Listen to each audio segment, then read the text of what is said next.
So ayan guys, no, so magandang araw sa inyo lahat, no. Ayan, so kamusta naman po tayo lahat dyan guys, no. Sana ay nasa mga mabuti ho tayong mga kalagayan guys, ha. Ayan, so guys, this is Laking Davao once again. And everyone, welcome back to my channel guys.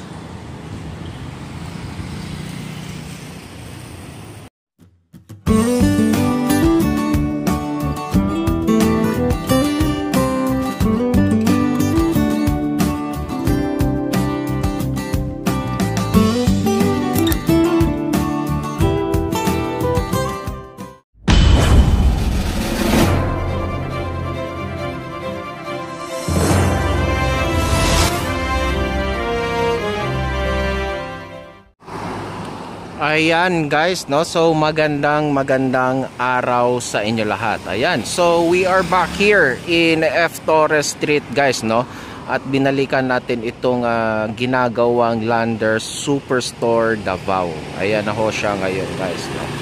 Ayan, so before I will proceed to my vlog for today guys, for my content for today, mag-ano muna ako sa inyo, ha. Manghihingi ako sa inyo ng konting pasensya, no, or kaya sa mga regular viewers ko na sanay sa akin na kung papaano ho ako mag-vlog, no, because I'm putting some clips, no, para kasi yan guys, yan yung isa sa paraan ko, kaya yan yung ginagawa ko sa aking mga vlogs. Naglalagay ako ng mga clips and mga old photos ko, no, na para mas maganda yung explanation ko, no, or mas madaling maintindihan ng aking manonood, no. Ayan, so right now guys, hindi ko ho magagawa yan sa aking vlog, no, sa aking itong mga sa susunod na mga vlog ko guys, no, because my gadget, no, or itong cellphone na mismo na ginagamit ko guys, it's some kind of a problem already, no.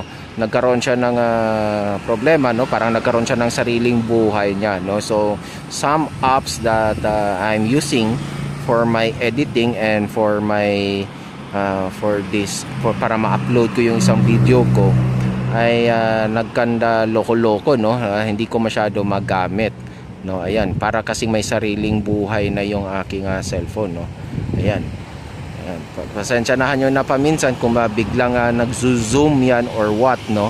Ayan, kasi yun nga, sabi ko sa inyo, parang may sariling buhay na yung cellphone ko, no. So siguro, no, on the following weeks pa tayo makakahanap tayo ng mga paraan para mapalitan yung ating gadget for using our vlogs, no, and makakabalik tayo sa ating and for better results of my contents also guys, no? So konting pasensyahan nyo muna yung mga aking mga gagawing vlogs in the next following days guys, no. Ayan, so guys, no, and before I will proceed also, kasi the common comments in sa aking comment box guys, pag sa tuwing nag-update ako tungkol dito sa Lander Superstore Davao, ay the common question is saan ang location mismo nitong Lander Superstore Davao, no.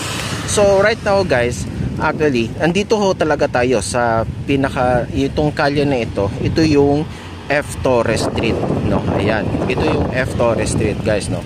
So itong kalye na ito guys, pagka dire-diretso natin to, ang kanto nito guys is yung dalawang gasolinahan, no, na sa kaliwa mo, kung dito tayo nakaharap, ang kaliwa mo ay yung Caltex, sa kanan mo naman ay yung Shell, no. Ayan, ang labas mo na nito guys is ang kalye ng JP Laurel Avenue guys, no, or yung Bahada, no. So kung kakaliwa kayo, yan ay papunta na ng norte ng Davao City, no, or going ang madadaanan mo dyan ay yung Victoria Plaza going to Abriza Complex, no, or Lanang area already, no.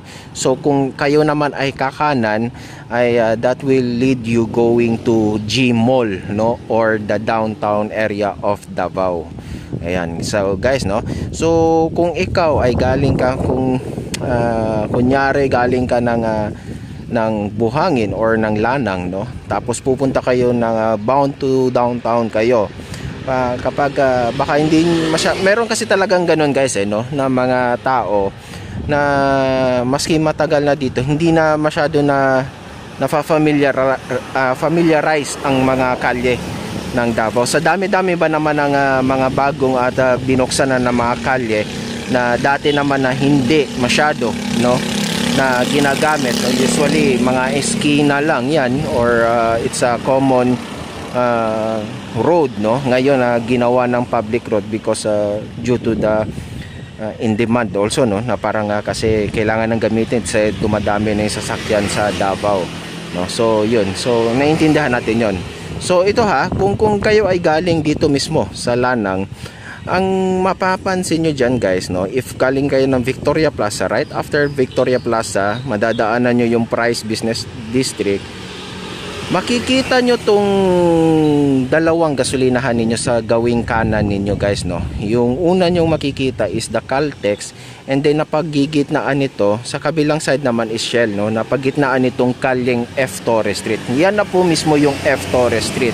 Actually nung kabataan namin, ang pinaka landmark or yung pinaka sinasabi sa mga anything no, if you are riding a taxi, jeep, PU or tricycle or yan no, ang pinaka common na sinasabi namin is fair lanes no. Ayan, yung ewan ko kung still nandyan pa ba yung fair lanes, still bowlingan pa rin ba yan or ngayon or hindi na no. So yun yung usual no, na pagka sinabi mo sa driver fair lanes lang po ako kuya or manong, dyan ako kayo ibababa no. Ayan, kahit dito po kayo magari. Ito naman kalye na ito, pagka pinasok mo to dire-diretso to, ang papunta nito guys, ang maano mo dito is Davao City National High School no, sa may right side mo no, right after the Assumption Parish. Ayan no, so yun. So yung kalye naman na nakaharap sa Davao City National High School is yung going to Central Bank no. Ayan, or the Chongco Avenue no. So yun. So sa mga no, hopefully no, kasi hindi ako makapaglagay ng mga clips nga guys, sana mas na nyo no, na mas naintindihan nyo at mas clear sa inyo kung asan talaga yung location nitong Lander Superstore Davao no. Ayan no, ang pinaka isa pa sa common na pinakamagandang i-landmark ngayon dito sa Lander Superstore Davao ay mismo itong Angel Funeral Homes guys no. Ayan, so right katabi lang mismo nitong itong Lander Superstore na ginagawa ang Angel Funeral Homes no. Ayan no, so yung mga sasakyan na may nakaparada ho dyan, yan na ho mismo yung punerarya ng Anghel no. Ayan, so yan no, yan yung pinaka landmark niya ngayon no. Or if you know the Davao City Convention Center, which is kung saan tayo nakatayo kanina, dun ho yung Davao City Convention Center no. Basta pagkadaan nyo ho dyan sa kanto na yan, pagpasok nyo, kitang-kita nyo na kaagad itong ginagawang Lander Superstore Davao. Ayan. So, okay. So, I hope it is clear already, no? So, yung iba kasi, hindi ho talaga purely Davao. Kaya kahit naman mga Davaoeno, kahit ako nga meron akong mga ibang lugar dito na hindi ko alam no? Hindi ko familiarize yung mga kalye kasi mga bago, o kaya talaga namang hindi ko pa nadadaanan simulat sa pool, no? Sa lawak pa naman nitong Davao City, guys, no? Hindi ito talaga kaya no? Meron talagang pagkakataon na hindi mo madadaanan pa yung iba no? Ayan, so ito na ho yung Lander Superstore Davao guys no. This is for our April update already no. So ito na yung pinaka boundary niya, ito yung Angel Funerals, ito na yung pinakalikod. So yan na ho siya ngayon no. Ayan, sa loob naman ayan na ho siya guys no. Ayan siya guys. So mukhang unti-unti na siyang mukhang papalapit na siya sa kanyang patapos na siya no, kasi maybe sooner no, mga 2 weeks I think, baka alam ko nito kasi maglalagay sila ng ano dito guys para yung paglalagyan ng cladding no, yung parang lalagyan niya ng parang something ng mga bars or what, or yung parang hahawakan ng cladding mismo. Ayan, no. Yan yata yung gagawin nila dyan. Ayan, ayan siya guys, no. Ayan, so ito yung ating update, no. This will be really quick guys, no. So ngayon pinalitan na nila yung dating bako dito guys. Ito na ang nilagay nila ngayon. Ano, ayan. Mas maganda na yung kanilang nilagay na parang tawag nito it's not a streamer, tawag nito itong tarpaulin, no, na nakabakod sa mismo sa area nito. Okay, so ito na ho siya ngayon. Ayan, sa mga gusto, mga nag-aabang din dito sa Lander Superstore Davao. Ayan, ayan.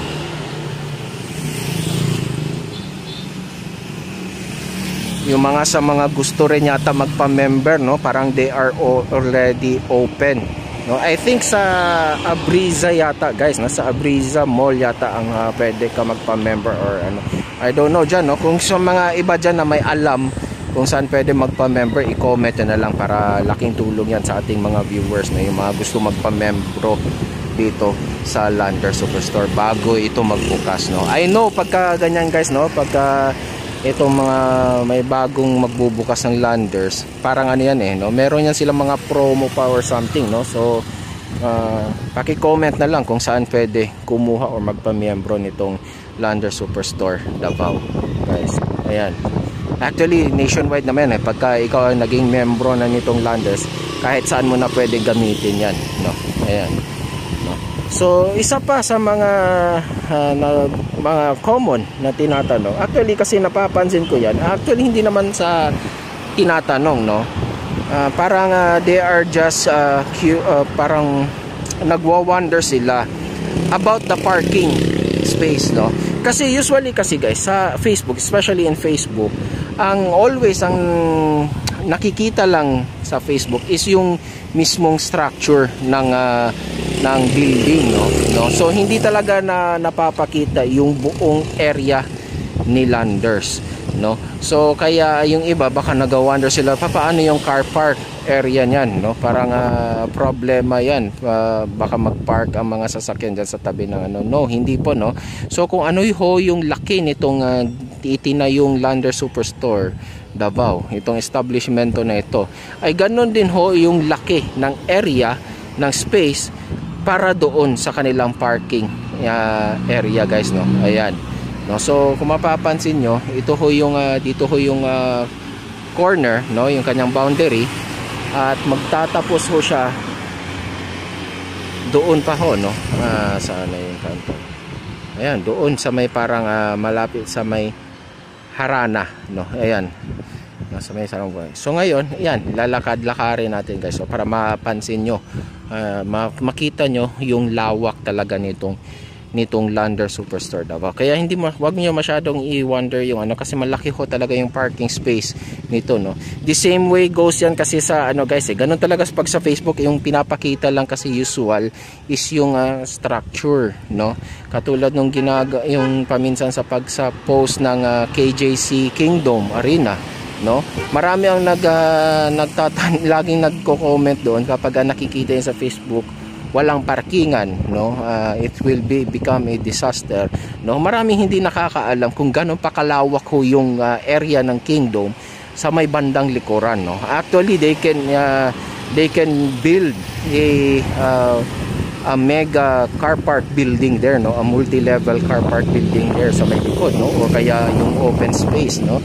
So malaki ho yung area actually ni Kingdom, no. Ayan, so the same way goes dito sa Landers, no. Ayan, ganun talaga kasi paminsan pag may nagpo-post, ang nakikita lang talaga is yung nakakonsentrate yung camera kung saan mismo yung establishmento, no. Ayan, hindi na usually nakikita yung buong area, no. Ayan, so we are already in mid, no, nasa gitna na tayo mismo nitong Lander Superstore na kanilang vicinity guys, no.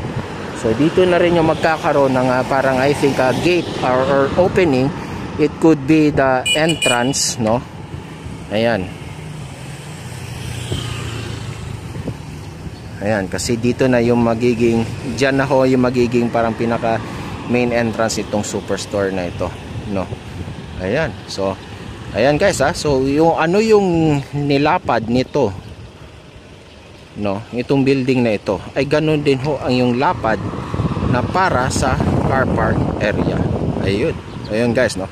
So napakalapad din, no. Ayan. So kaya wag kayo magwo-worry about sa parking space. Ayan. So yun guys, no. So that's our update, no, our April update for this Lander Superstore Davao, ano. Ayan, no. Siguro 2 weeks from now to 3 weeks or maybe pagbalik natin, may makikita na tayo dito siguro mga baka mag-uumpisan sila maglagay ng cladding nitong store mismo, guys, no. Ayan, no. Ayan. So that's it guys, no. So again maghihingi ako pasensya sa inyo dahil hindi nga ho tayo makakapaglagay ng mga clips or whatsoever na usual na ginagawa ko sa aking pagbablog, sa aking pag-a-update sa mga bagay-bagay, sa mga developments here in Metro Davao due to my phone or the gadget that I am using for my vlog is have a defect, no. Meron siyang defect na. Ayan, so siguro nagpapahiwatig na rin itong aking cellphone, no. Pero hindi ko naman to kayang pagpalit din kaagad dahil medyo may pagka-sentimental value na rin tong cellphone ko, no. Itong ginagamit ko na ito, no. Ayan, so maybe I'll just mag-iipon lang muna ako ng mga ilang ilang araw. Yan, so kwentong magtitiis lang muna ho tayo, no, sa aking mga vlog ngayon. It will be full video only, no, without editing, no. Kung ano na yung ito na ho din mismo yung yung aking may upload kasi hindi ko nga magamit yung ibang apps. Okay? So guys, no, thank you so much, no. Ayan, guys, no. So sa lahat, no, ay tama pala pag please like and share this video. Ayan, tuloy, no. Please like and share this video, no. At saka sa mga hindi pa nakapag-subscribe sa akin dyan, please do so. Subscribe na po kayo. Hit nyo na rin yung notification bell and para ma-notify naman kayo every time I will upload a video tungkol sa mga pangyayari dito in Metro Davao. Ayan guys, no. So guys, ayan, sa aking paalala ha, ayan, Holy Week na yon. So maraming magbabiyahe sa inyo, no.